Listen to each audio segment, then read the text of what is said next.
Welcome to the Unitarian Universalist Fellowship of the Rappahannock. My name is Eva Ginsberg, and I will be leading this service today. And we welcome any visitors here. It's so nice to see some new faces. Welcome, welcome. Please stay for refreshments afterwards. Today will be a bit of a different flow of the service. So if it's your first time, this is different than what you're normally going to see. We don't have a speaker today. We're going to be doing a flower communion, and you'll hear more about that as our service goes on. Welcome to this place of peace. May we find some moments of quiet contemplation. Welcome to this place of celebration. May our hearts soar with gratitude for the gift of life. Welcome to this place of sacred love. May we gently hold all that is broken here. Welcome to this place of inquiry. Here, may we be challenged to open our minds and our hearts even wider. Come into this place of community. May we together draw the circle of love and justice even wider. Welcome to this sacred place. Come, let us worship, celebrate, grieve, and love together. Today is Father's Day, so we take this moment to hold space for all that may mean for us. We hold love for those who have lost fathers and for fathers who have lost children. We acknowledge and hold non-binary, transgender, and cisgender dads in families made of two dads, foster and adoptive dads, and single dads. We hold and work to lift up all fathers of color and those fathers raising children of color. We hold fathers kept apart from their children by borders and by war. We hold fathers and children who have lost connection, children who have been disowned or abandoned by their families, and the father figures who step in. We hold those longing to become fathers. We hold those who may be full of questions about their biological fathers. And most importantly, we hold and we thank the dads, the papas, the daddies, and all who show up every day to give their all to children who need them. Human relationships are complicated. These days of recognition are complex. Please take a moment to breathe in what serves you and breathe out that which does not.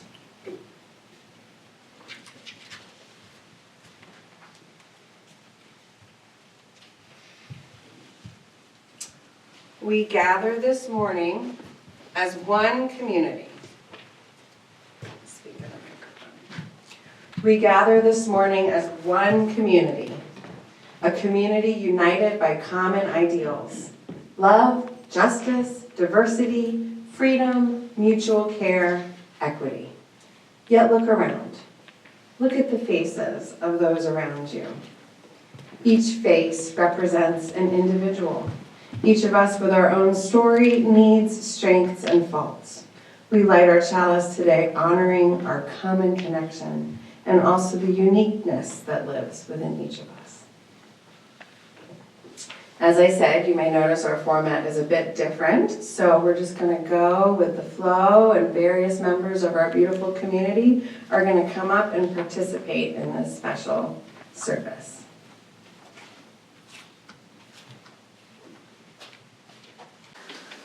So to start our flower ceremony this morning, we're going to take turns coming up and putting our flower that we brought. If you didn't bring a flower, there's flowers in the greenery out in the foyer that you can get. And we're going to put them in the vases here. I brought a larger-than-life flower to represent my larger-than-life father. And I'm wearing a 1972 t-shirt that he made to advertise his business. It says Ken's Towing and Used Auto Parts, but if you look at it carefully, it says Slippery Ken's Towing and Extremely Used Auto Parts. Because they say that his sense of humor is an indicator of intelligence, so I think I come from a family of geniuses. So this is for Ken Wilson.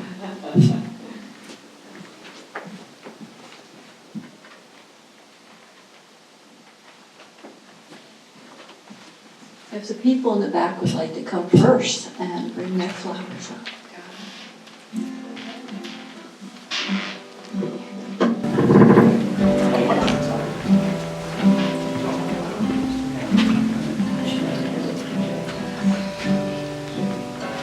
If you'd like to say your father's name or someone's name that you're thinking of as you put it in, you're welcome to do that. You belong among the wildflowers. You belong in a group out to me. And the next row, please. Sail away in love flowers. You belong somewhere deep. Run away. All the wildcats. Find you Next row, please. another. Molly's row. Go away, anywhere, all that I've seen no other who compares to you. You belong among the wildflowers. You belong in a fruit I've seen. You belong with love on your arm. How does Charles Foster?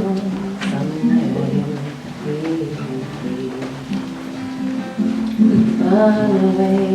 Ed Pritchard. Run away, let your heart be guide. Edmund Gray Globally.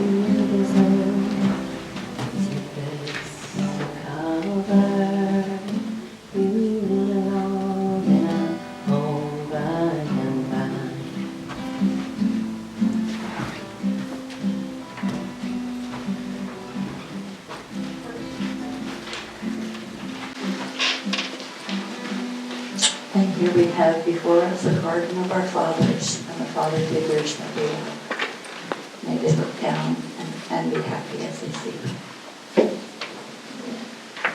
Our first hymn is number 63, not 163. So please turn to that and stand as you're willing and able. I will be playing piano, and I cannot sing and play the piano with this hymn. So Molly is going to lead the singing as I play piano.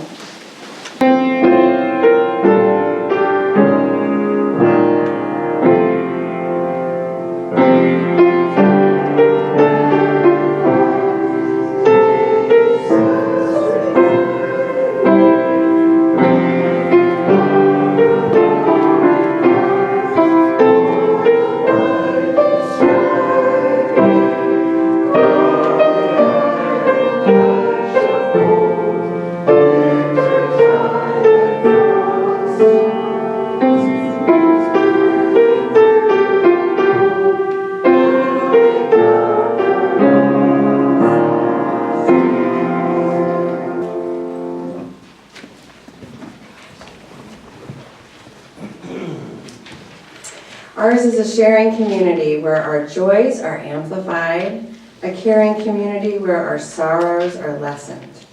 We take this moment to reflect on our joys and sorrows and acknowledge the mutual support of our community. If you would like, you may come forward and release a stone into the water in silence or with a brief verbal expression of a special joy or sorrow. And if you would like me to put a stone in there for you, just raise your hand and we're going to imagine that there's water. Because there's no water in there today.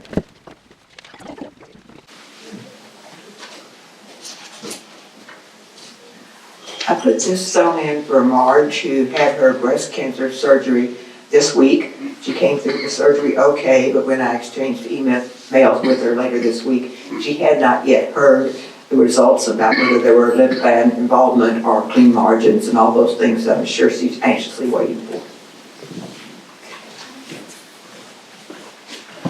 This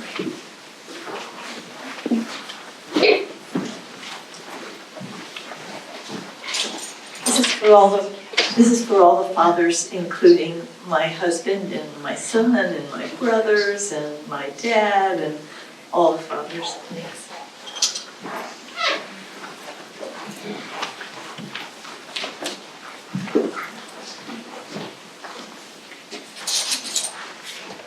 So my joy is for my father, and I wanted to thank him, acknowledge him for who he has been in my life.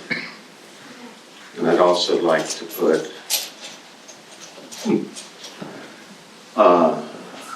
this glass in for all the fathers who didn't make it home.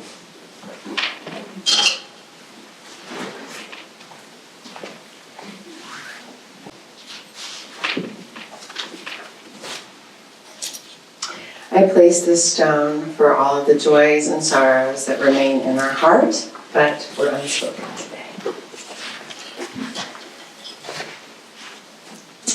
I think we have a reading next. I have a reading by Alice Berry.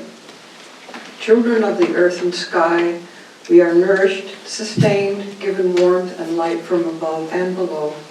Supported by earth's strong, firm crust, we build our houses, till the fields, plant our gardens and orchards. When we turn from self and seek to be aware, we will find holy light in human faces, in blossom, birdsong, and sky. Then earth is truly our home, and we are one with all earth's creatures, parents of earth's children yet to be.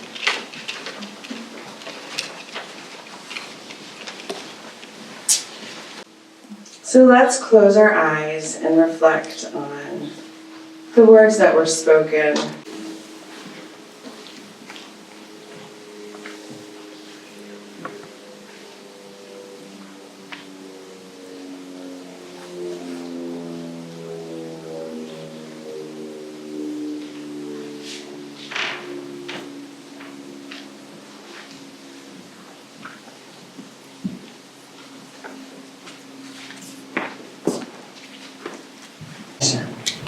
And we are ready to get started with our flower ceremony.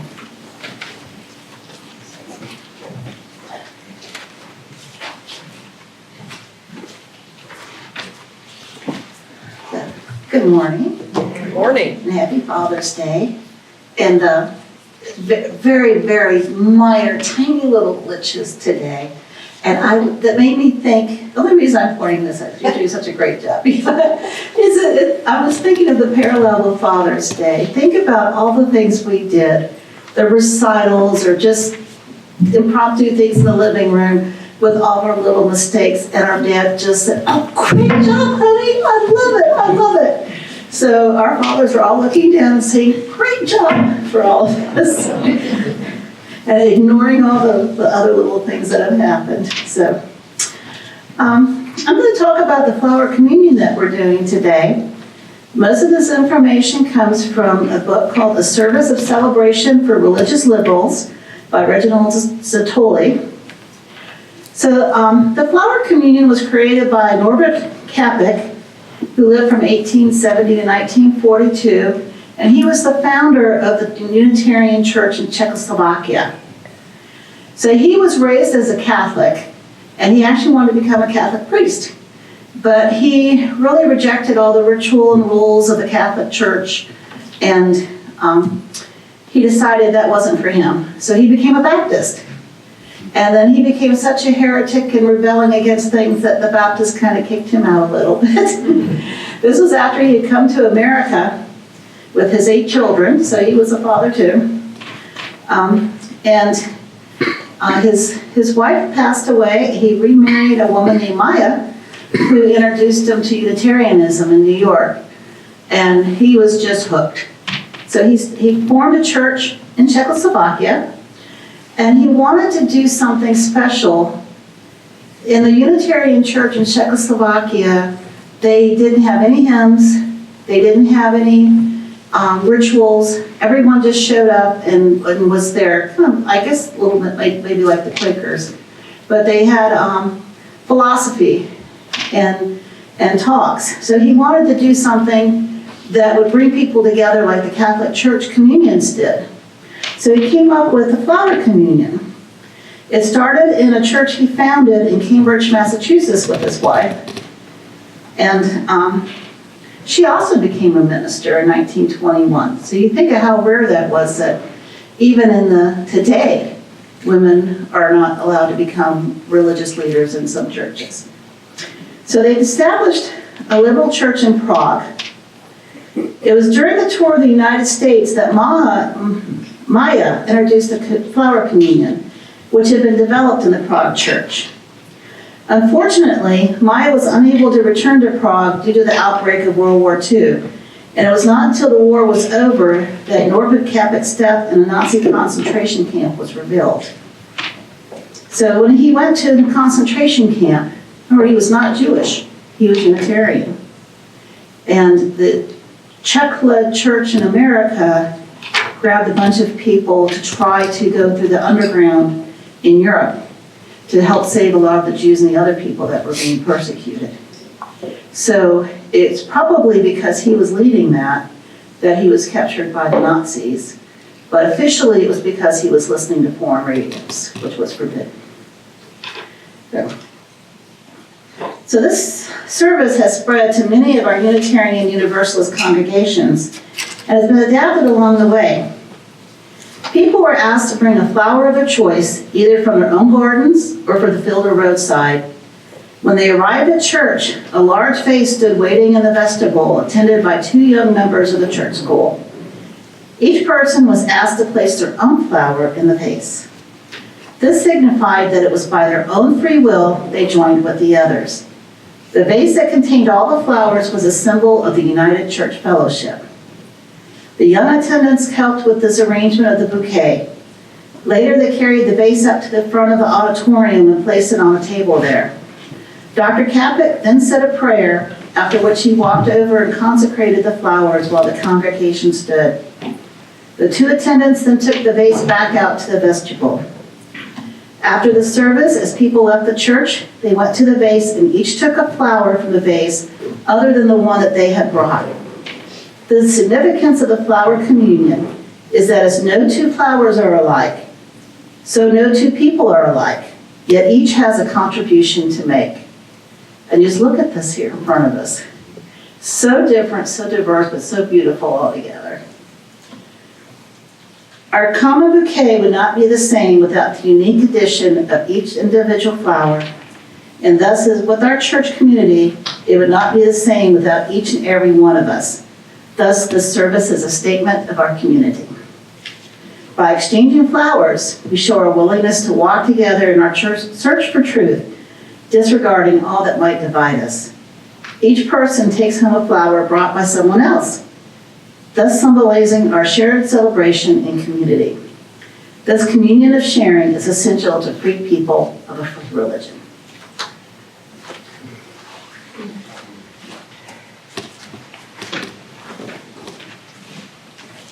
So as we do this flower exchange, what I'd like you to do first is identify someone in your life who has been a father figure for you, who has guided you, who has held a safe space for you in the turmoil of your life, who has made you feel safe, someone that you have been able to go to when you needed guidance.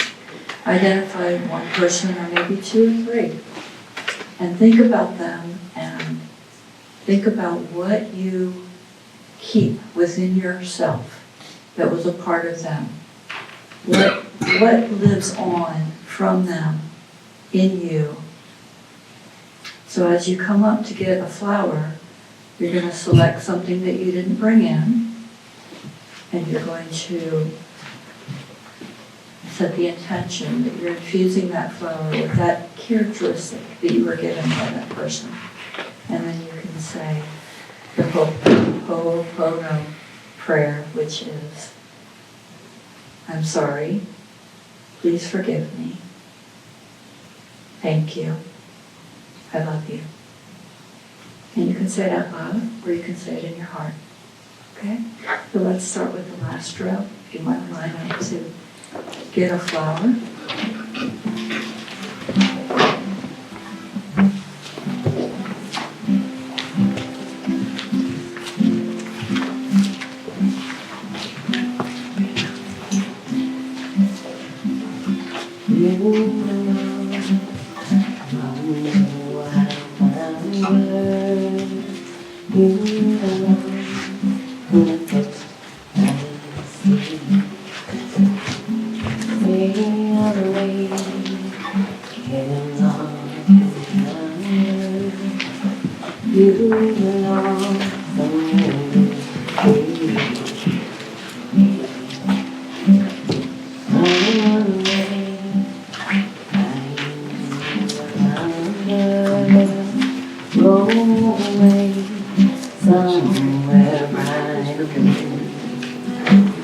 So we just take it home, stick it in the ground and make it.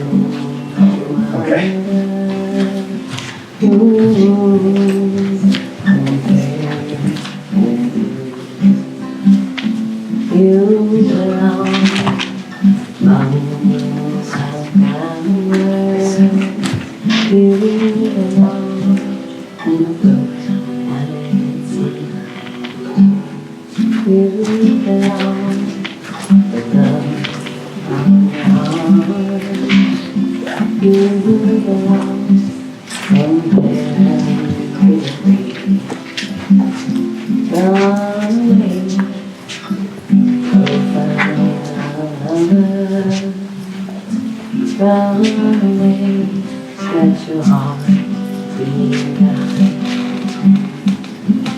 You deserve the best comfort. You belong in a home and time. You belong among the wild. You belong somewhere so sweet, away from trouble.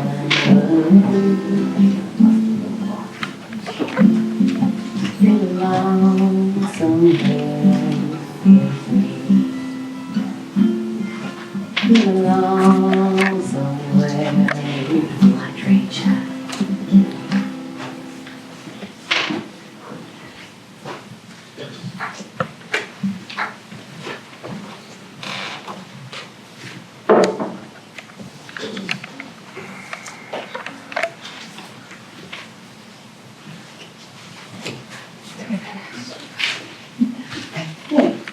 You might have a prayer that you're sharing at the end of that, so come join us up here. Okay.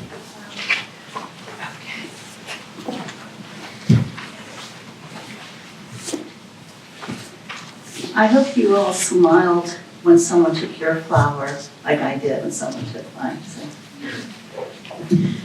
Listen now to Dr. Kapik's flower communion prayer. In the name of Providence, which implants in the seed the future of the tree and the hearts of men and women, the longing for people living in human love, in the name of the highest, in whom we move and who makes the mother and father, the brother and sister what we are, in the name of sages and great religious leaders who sacrificed their lives to hasten the coming of peace and justice. Let us renew our resolution sincerely to be real brothers and sisters, regardless of any kind of bar which estranges us one from the other. In this holy resolution, may we be strengthened, knowing that we are God's family, that one spirit in the spirit of love unites us. And may we endeavor for a more perfect and more joyful life. Amen.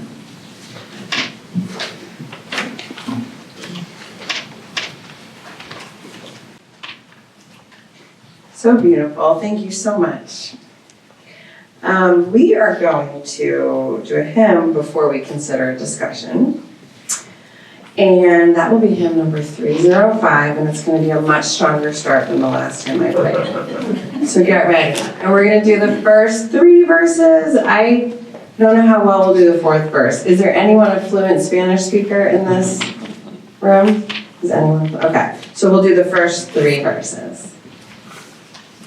Stand as you're willing and able.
Here we go.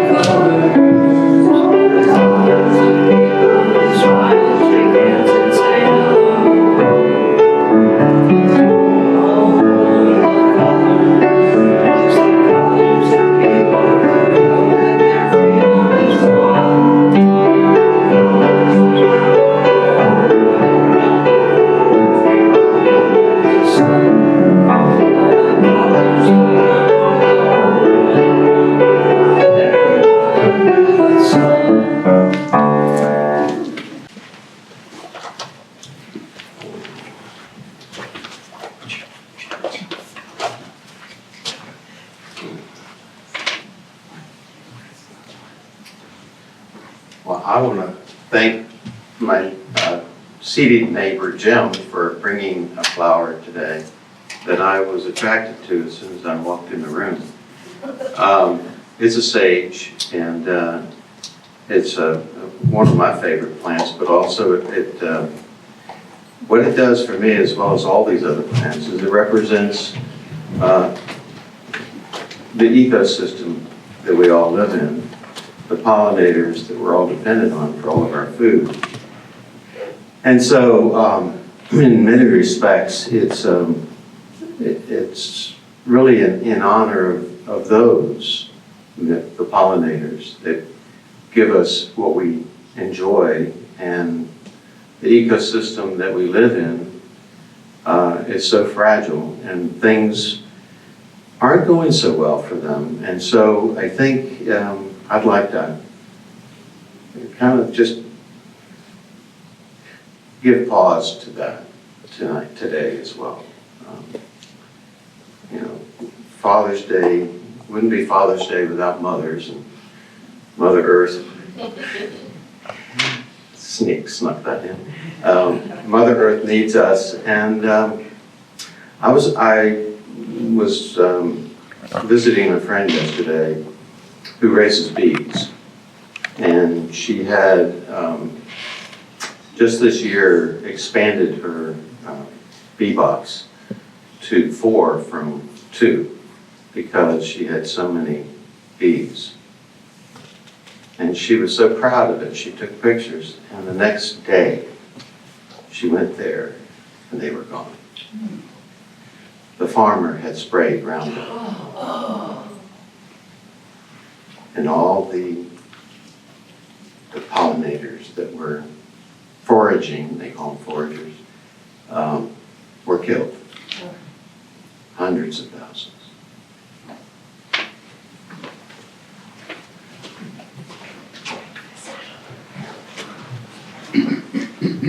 glad that microphone is fixed now. Well, we brought hydrangeas, and, you know, I was thinking a lot about hydrangeas because, you know, they're kind of the opposite of litmus paper. They turn pink or they turn blue. And we're kind of having these red-blue controversies these days. And so it kind of made me think of that. I love blue hydrangeas, and I'm blue myself, so not unhappy blue, but you know what I mean. And I just pray for flexibility and for people to get along and for the earth to adapt as we need it to adapt, and that's why we brought the blue hydrangeas.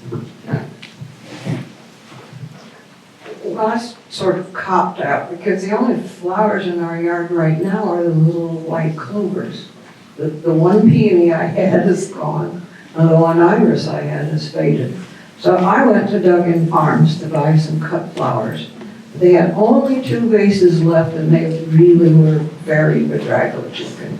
But I bought one anyway, and when I came up to pick a flower, I took one of them back, and this flower is wilty and has some rotten spots on it. To me, this represents the fact that we need to include our neighbors who are not doing so well, and so my flower represents courage and adaptation.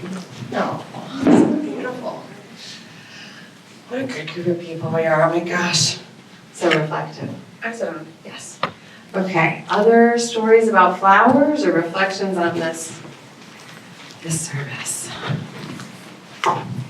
Well, I will share that I went out and cut some gardenias this morning. We have a very large supply of gardenias on this one bush and its baby. And I have lived with the beautiful essence of and sense of gardenias for many, many years. Goes back to my great aunt. When I was a young teenager, I used to care for her gardenias. I would winter them over in Northern Virginia. Nobody thought it could be done, but with a little creativity on my part, no internet to go back and look at to see whether I was doing it right, I would cover them, I would mulch them heavily, cover them with cardboard boxes, put plastic over the box so it didn't deteriorate in the winter from the rain and the snow. We'd uncover them in the spring. They didn't look very pretty initially, but they always came back. And when that house was sold, I actually transplanted those gardenias. Unfortunately, I transplanted them again, and they finally said, that's enough. But in the meantime, we've got some in our yard here in Cobbs Creek, and every time I look at the gardenias, I think of my great aunt. My mother fell in love with them as a result also. And so it's just a very strong family connection for me that we have gardenias. And for some reason, Lynn seems to like them as well, so that's good.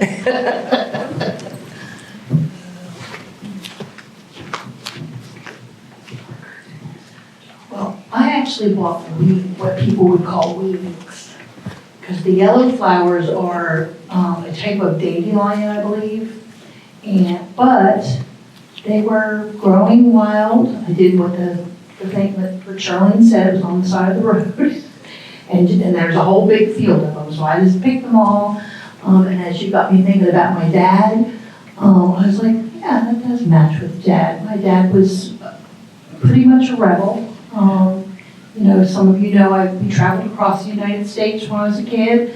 You know, we had 4 kids, 2 dogs, and a cat. In the bus that he had converted, picked up lots of hitchhikers along the way. Quite an experience. So the wildflowers really did match, so thank you.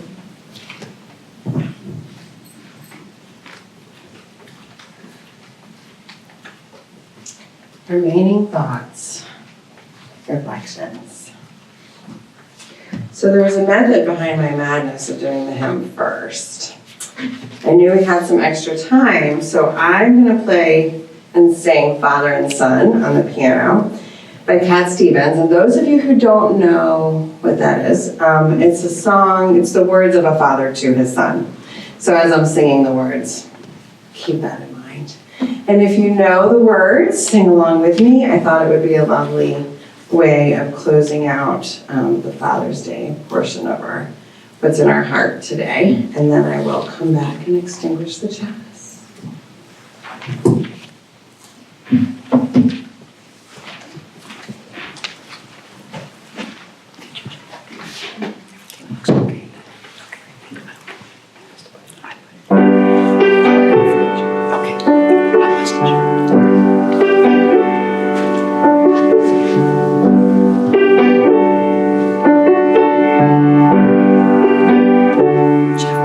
It's not time to make a change. Just relax, take it easy.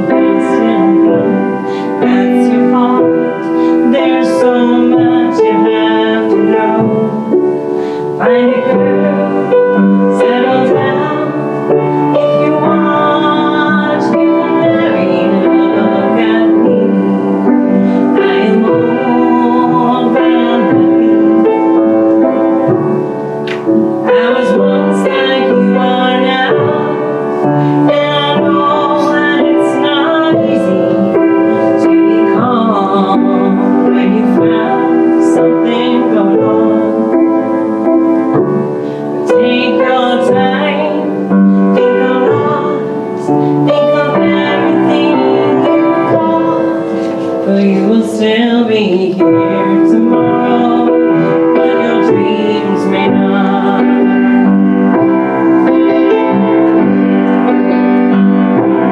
How can I try to explain when I do return to awaken? It's always been the same old story.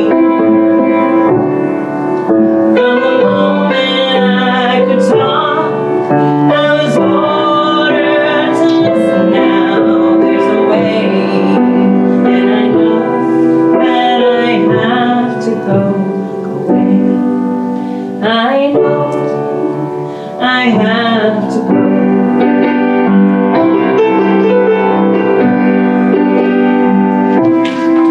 It's not time to make a change. Just sit down, take it slowly. You're still young, that's your fault. There's so much you have to know. Find a girl, settle down.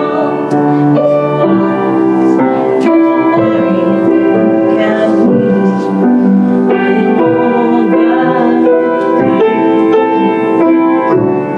all the times that I cry, even all the things I do inside, it's hard, but it's harder to ignore it. If they were right, I'd agree, but it's them they know, not me now. There's a way, and I know that I have to go away. I know I have to go.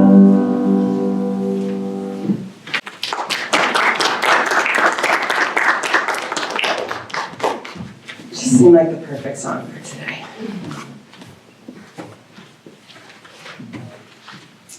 As we extinguish the flame on our chalice, we ignite it inside ourselves. Our commitment to our mission and to one another is an unquenchable flame. Let us remember that we are not alone until we light this flame next time.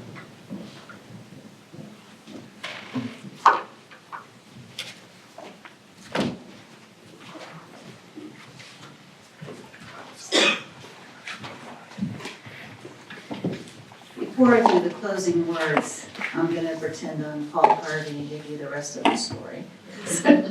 So I spoke earlier about the Czechoslovakian American Unitarian Church in Massachusetts. They actually organized and had a name, and they were doing intelligence making pathways like an underground railroad to help Jews and others that were being persecuted by the Nazis. But they needed a symbol. They were having trouble having people recognize them because, you know, the cross for Christianity is Star of David. So they needed a symbol. So they asked a Czech artist that was a member of a congregation to come up with a symbol. So the chalice is for drinking, giving us nourishment. The flame is for hope. And it was a Czechoslovakian Unitarian movement helping go against the Nazis. Is where we got our chalice today. So, just before he was put to death in Dachau, Dr. Kapik wrote this prayer, reflecting on his own life and the state of his spirit. It is worthwhile to live and fight courageously for sacred ideals.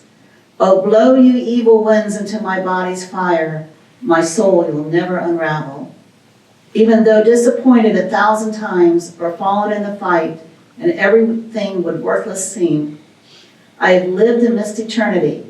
Be grateful, my soul, my life was worth living. He who was pressed from all sides but remained victorious in spirit is welcomed into the choir of heroes. He who overcame the fetters, giving wing to the mind, is entering into the golden age of the victorious. May it be so.